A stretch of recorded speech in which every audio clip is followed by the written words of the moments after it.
I am Dixie Shane Maralinia, a first-year Vitalad student. In this vlog, I'll share with you my chosen learner-centered philosophy called constructivism. Do you know, sometimes learning doesn't feel exciting.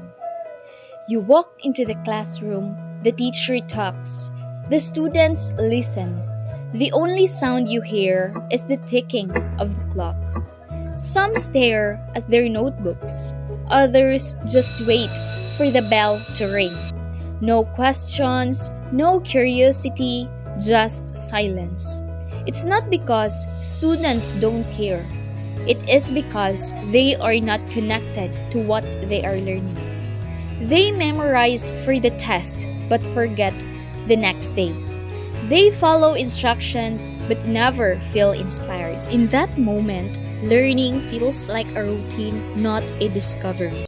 As a future teacher, I believe that learning should be active, meaningful, and enjoyable.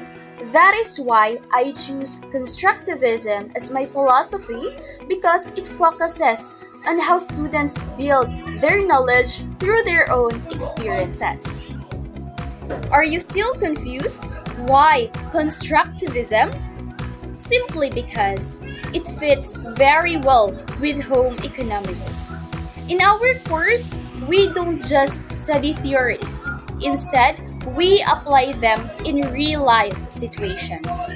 For example, we don't just talk about cooking or basic dressmaking, but instead, we actually cook meals, prepare a table, or create a simple crafts. On the other hand, in constructivism, the teacher is not the center of learning, the student is. The teacher acts as guide, helping learners build their own knowledge step by step. Let's imagine this in action. If we were learning about the environment, instead of just reading from a textbook, I can ask my future students to go outside, observe what they see, identify problems, and think of simple solutions.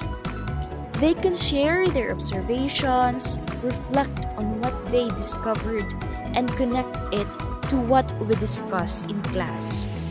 Through this activity, students are not just learning about science.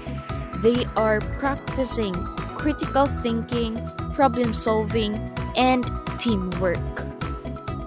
Do you know that in constructivism, mistakes are not failures? They are part of learning process. When students make mistakes, they reflect, connect, and try again.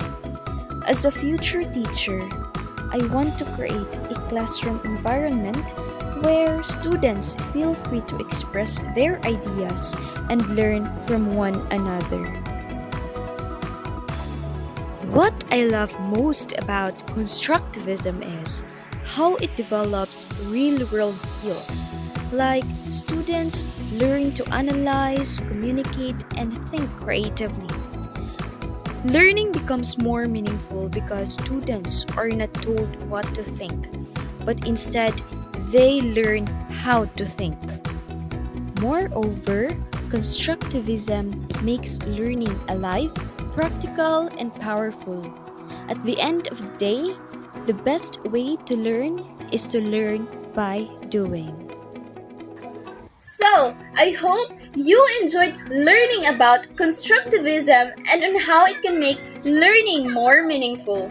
If you believe that learning should be an adventure of discovery, reflection, and growth, then constructivism is the perfect philosophy to follow. So, that would be all, and thank you for watching.